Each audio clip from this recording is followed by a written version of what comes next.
Nah, akhirnya setelah ada muncul tesis Kiai Imad, makanya para kiai yang di daerah-daerah yang punya pondok pesantren itu kayak semacam bisulnya pecah gitu, udah gede pecah terus gitu, segera gitu.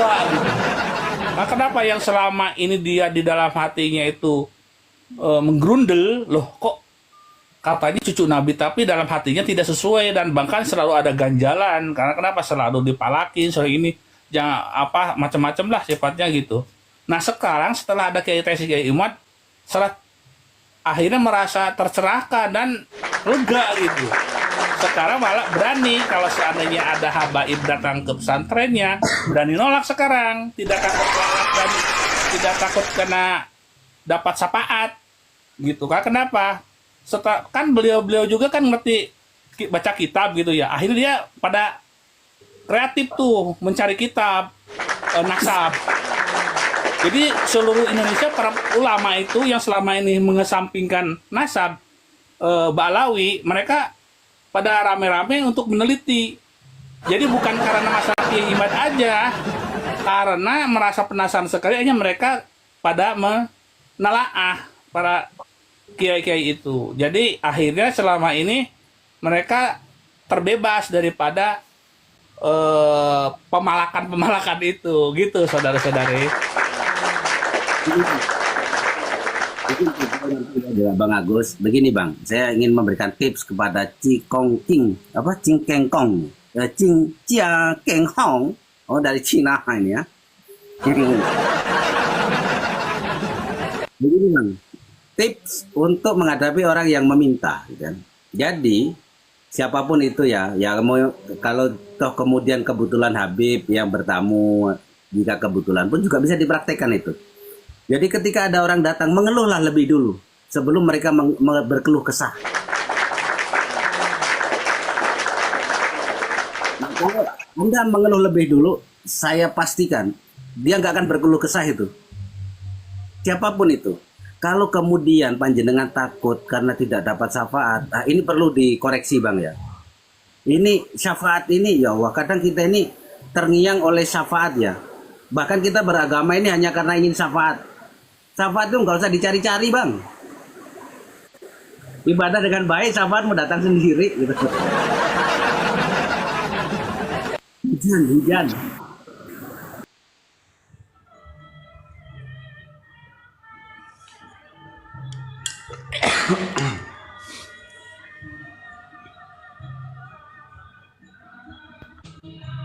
Ya itu Bang, masalahnya kan masalah syafaat itu kan udah menjadi satu keyakinan. Jangan kan kita-kita yang awam, para kiai ulama sendiri emang takjim. Kalau emang karena dalam dalam sabdanya Kangjeng Nabi, apa yang kau minta waktu ditanya sama Allah itu, saya tidak minta apa kecuali cintailah keturunanku. Itu dilihat oleh para ulama, para kiai itu, cintailah keturunanku. Nah, kalau udah begitu gimana gitu. Tapi kan masalahnya sekarang terbuka gitu. Ternyata Ba'alawi itu, habaib itu bukan keturunan Kanjeng Nabi. Mereka ibarat kayak bisul pecah gitu.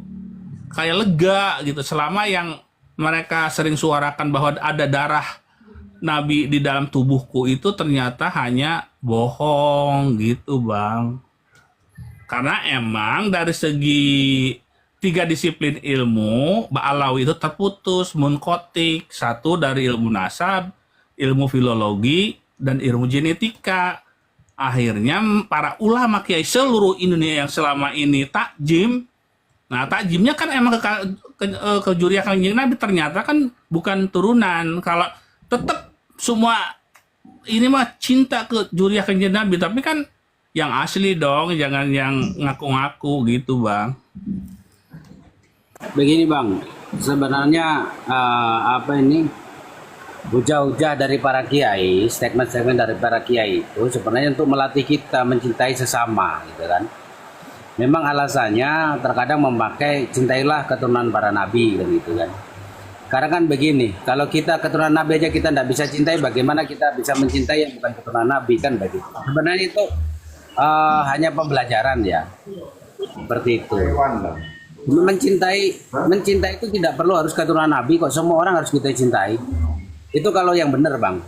Kalau kita mencintai seseorang hanya karena keturunannya, nanti bisa jadi kita mencintai seseorang karena kekayaannya.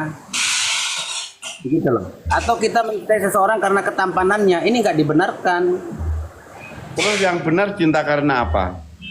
Cinta itu karena Allah gitu. Kiai Rampa harus cintai saya, tetapi Realitanya sih harusnya begitu. Atau secara itunya harus memang begitu, Bang. Cuman kan realitanya ternyata kan kita kan berbicara realita ini umumnya sampai kenapa coba, mohon maaf nih, ada seorang Habib dia ceramah sedikit, udah gitu dia memakan sebuah rotinya gede terus digigit sedikit. Ini siapa yang mau beli roti ini? Berapa? Nah, itu dijual belikan, itu ada videonya, itu ada yang sampai 50 juta bayar, itu hanya bekas gigitan seorang Habib. Itu, Bang, itu realita dari seorang muhibin. Nah, makanya kita makanya sebagai teman sesama seiman dan sebangsa setanah air pengen mengingatkan bahwa cintailah kedua orang tuamu dan guru-gurumu. Dan mencintai juga jangan sampai seperti mencium kakinya kayak ngesot begitu. Kakinya Bahar itu sampai kakinya diciumin, merangesot orang-orang tuh kayak aduh. Ibarat gimana kita sebagai bangsa yang disebut inferior itu bahasa yang ya merasa lemah gitu. Karena itu tadi dengan semangat dan jiwanya sendiri dia udah mencerminkan semangat yang itu tadi lemah gitu,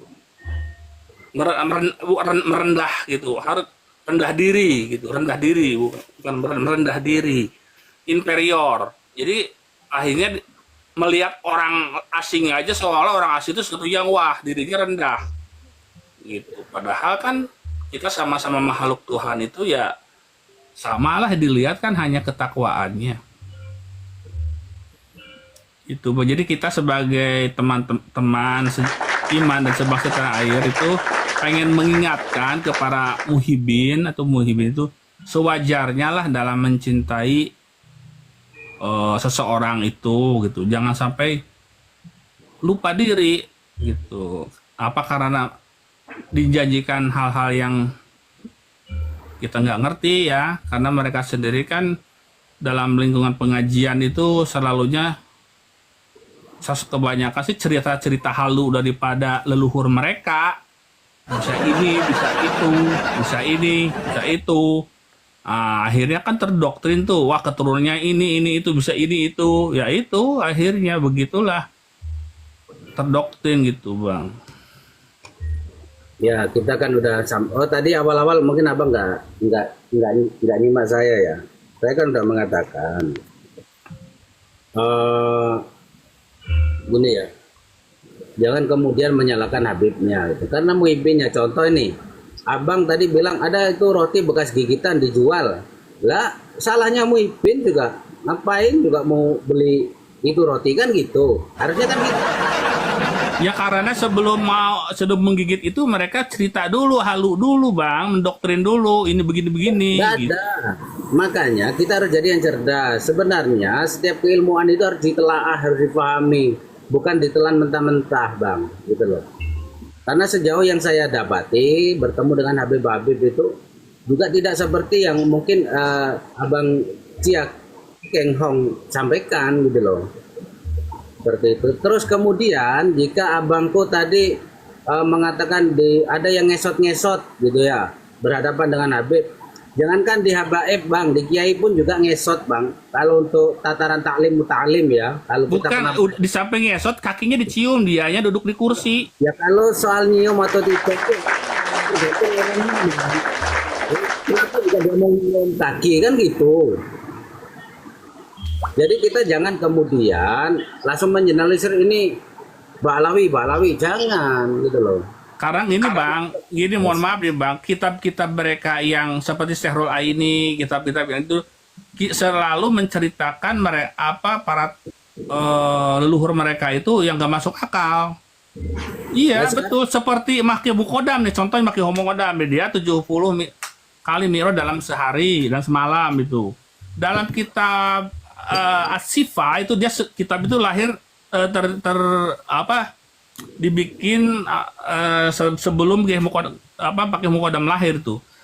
Apabila ada seorang yang meyakini ada mi'raj selain Kangjeng Nabi itu kufur gitu. Coba lihat baca kitab As-Sifa itu. Terus di kitab dari Ba'alawi sendiri menceritakan bahwa seorang Faqih Mukodam itu dia udah menyatakan dia sendiri Tuhan. Faqih Mukodam tuh. Coba baca di kitab ya. Terus ada kitabnya lagi bahwa Faqih Mukodam itu tidak, waktu matinya itu arwahnya itu tidak lepas dari jasadnya. Jadi dia itu dikubur hidup-hidup sama anaknya sama itu ada kitabnya. Itu satu dua tuh. Terus ada lagi ibaratnya dia lahir duluan daripada bapaknya. Dia itu kan bin siapa tuh, tapi di dunia itu lahir duluan. Itu ada itu di kitabnya kitab Ba'alawi. Kalau kita bicara begini kan berdasar kitab. Nah, itu kan gimana ceritanya itu?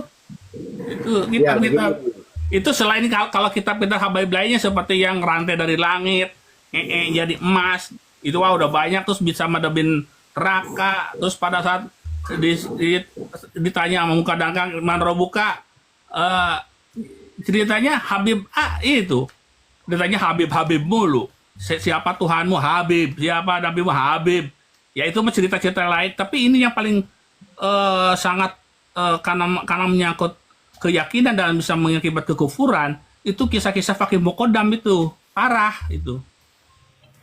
Gitu Bang.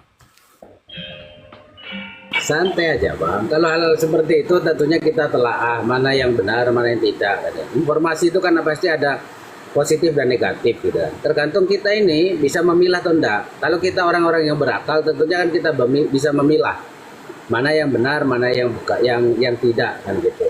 Jika kemudian ada istilah Sayyidina Faqih Mukodam mi'raj 70 kali dalam sehari ya, kita tinjau dari keilmuan apa dulu, perspektif apa gitu kan. Apa sebagaimana mi'rajnya Rasulullah, apa seperti itu atau bukan kan gitu. Di dalam kitabnya dia itu hijrah berikut jasad. Mi'raj. Makanya Abang sebelum berkomentar baca dulu kitabnya. Maksudnya biar yakin gitu. Di situ menjelaskan tentang mi'rajnya Faqih Mukodam gitu. Iya, as-sholatu mi'rajul mu'min kan gitu. Sholat pun itu, juga mi'rajnya kan di sini mi'raj di sini bukan sebagaimana Isra Mi'raj yang dilakukan oleh baginda Rasulullah kan gitu. Itu harus garis bawahi. Kalau Faqih Mukodam itu di dalam kitabnya dia itu mi'rajnya itu dengan jasad.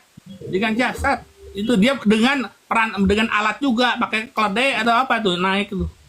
Naik kambing. Ya naik kambing. Itu ada itunya. Jadi emang itu dari kitab-kitab mereka ya Bang ya, bukan kitab dari luar Ba'alawi ya, kitab Ba'alawi sendiri yang adanya. Gitu.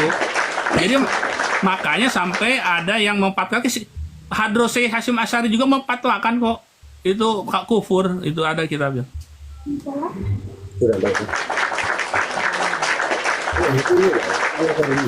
Kita harus cerdas cara memilah dan memilih gitu kan.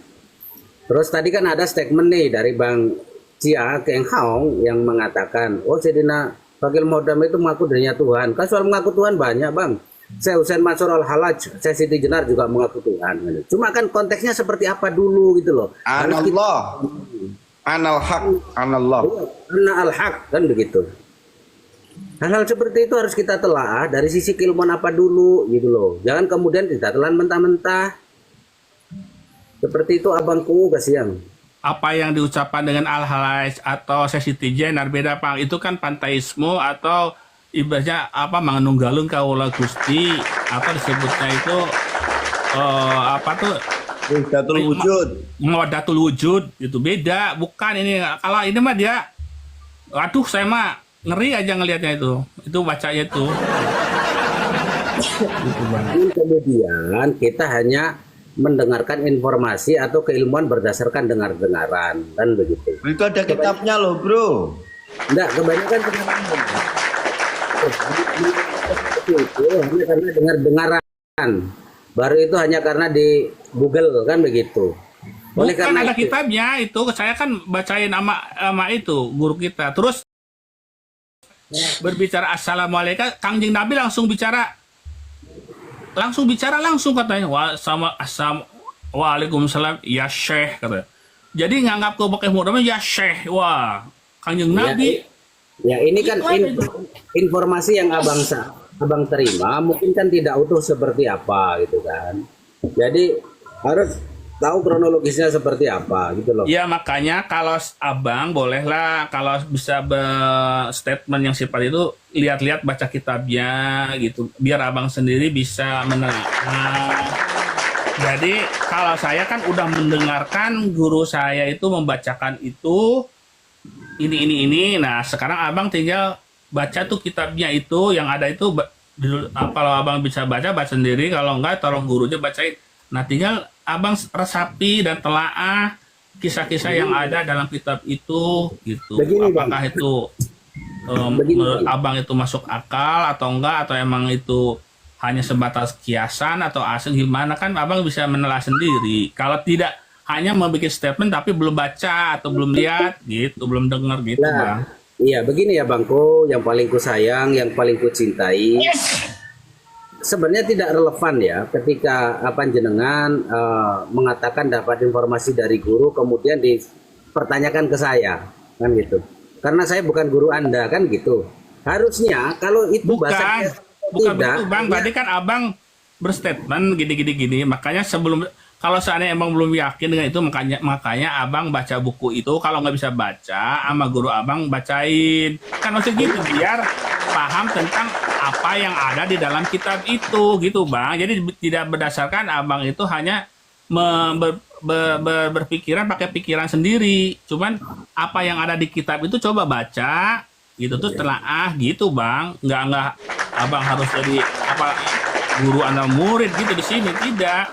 Maksudnya ada yang di kitab itu tolong baca, nanti abang sendiri harus statement gitu.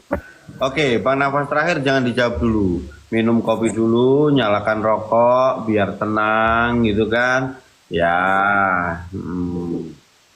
Wah, seger banget nih. Pantesan dari tadi ceria terus, selalu didampingi sama kopi, sama rokok. wajib.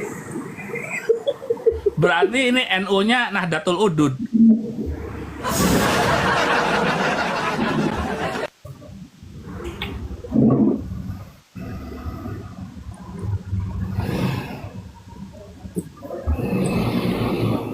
Ya mungkin ada tambah dari Bang Agus. Dipersilakan Bang Agus.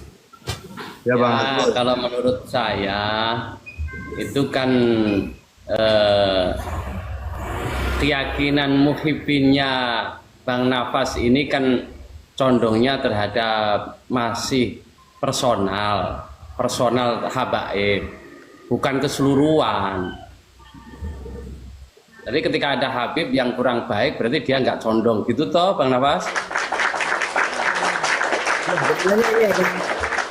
Ya Bapak juga ini dari Klotes Busi ya. Abah Guru Sekumpul Abuya Uci Turtusi sangat dekat dengan Habib Lutfi. Gini Bang ya, tentunya saya begini ya, meyakini sesuatu juga karena ulama-ulama terdahulu yang saya cintai, yang saya yakini juga mengajarkan hal yang tidak berbeda dari apa yang saya yakini sekarang gitu kan. Tuanku Guru Zaini Abdul Ghani pun juga banyak memberikan wasilah kan gitu. Beliau siapa yang tidak kenal Guru Sekumpul, Tuanku Guru Zaini Abdul Ghani siapa gitu kan. Dari Kenal banyak itu. dari keseluruhan haul yang ada di bumi Nusantara, maaf ya, di Tuanku Guru Zaini Abdul Ghani itu sangat luar biasa. Pertamina itu digratiskan, makanan gratis, semua gratis. Ini orang-orang yang luar biasa. Dan maaf, apa yang beliau ajarkan juga mencintai kok. Yang beliau ajarkan mencintai juga. Terus jika kemudian saya juga menjadikan fatwa dari Tuanku Guru Zaini Abdul Ghani atau Guru Sekumpul itu sebagai banom dalam diri saya, apakah itu sebuah kesalahan? Kan tidak. Siapa yang akan bertanggung jawab? Karena saya mengikuti guru sekumpul, ya guru sekumpul nanti yang punya urusan, kan begitu. Tetapi itu tidak apa cerdas-cerdas untuk memilah gitu loh. Bukan kemudian bertaklid buta.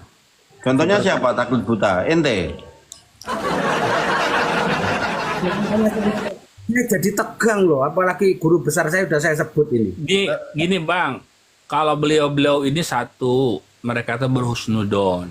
Dan beliau-beliau ini tidak mengisbat, hanya jadi jangan menjadikan itu sebagai hujah ya.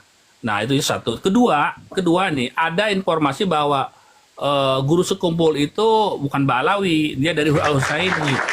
Gitu. Contohnya kenapa? Karena itu bisa kemungkinan terjadi. Kenapa?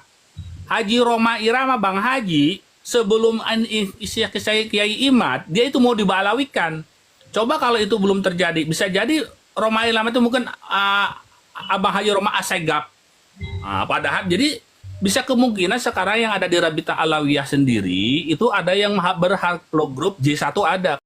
Karena mereka yang orang-orang tertentu itu dibalawikan karena untuk memperkuat daripada barisan mereka. Tokoh-tokoh yang dianggap punya karisma dan itu mereka udah gesit sekali menjadikan Ba'alawi. Jangan kan begitu, pahlawan yang udah meninggal ratusan tahun aja dibalawikan seperti di Penogor dan Pangeran Depok sama Imam Bonjol. Jadi selama ini kan gerak-geriknya Ba'alawi atau itu udah terbaca. Karena kenapa? Kenapa sih mereka sedikit kekeh dan bahwa mereka ternyata tersambung dengan Juriyah Nabi? Itu karena ada suatu misi dan visi, misinya itu ada misi. Padahal mereka sendiri udah tahu sebetulnya karena sebagian besar mereka sendiri udah tes DNA dan haplogrupnya G. Kenapa mereka kekeh? Karena satu, kalau saya ngaku dia bubar. Sedangkan mereka sendiri dalam kurun waktu 20 tahun, 30 tahun kemudian itu misi mereka harus tercapai, bahwa dikala mereka udah pada meninggal, anak cucu mereka yang ada di Tarim di sono bahwa leluhur kita ada di Nusantara, ada makamnya ini namanya ini, terus sejarahnya ini semuanya Ba'alawi semua. Udah, kita hanya tinggal nama pribumi itu akan dicaci maki sama keturunan kita. Orang moyang kita ngapain aja sih dulu? Masa semuanya ini dari Tarim Ba'alawi semua. Nah, itu ya kisah-kisah cerita Ba'alawi ini bukan hanya sekadar nasab aja, tapi ada yang lebih grand design, lebih besar sendiri dalam rangka menguasai Nusantara ini, Indonesia ini seperti Palestina oleh Yahudi Askenazi. Itu Bang, jadi mohon maaf kepada para muhibin, sadarlah, karena kenapa? Ini menyangkut daripada eksistensi negara kita, Nusantara kita, leluhur kita, jangan sampai hilang gara-gara pembelokan sejarah dan pengakuan yang nggak ada jelasnya, nggak ada pertanggungjawaban dari imigran Yaman, dari Ba'alawi gitu Bang yang tercinta, saudari. Paham? Fahim tum? Rahimna. Alhamdulillah.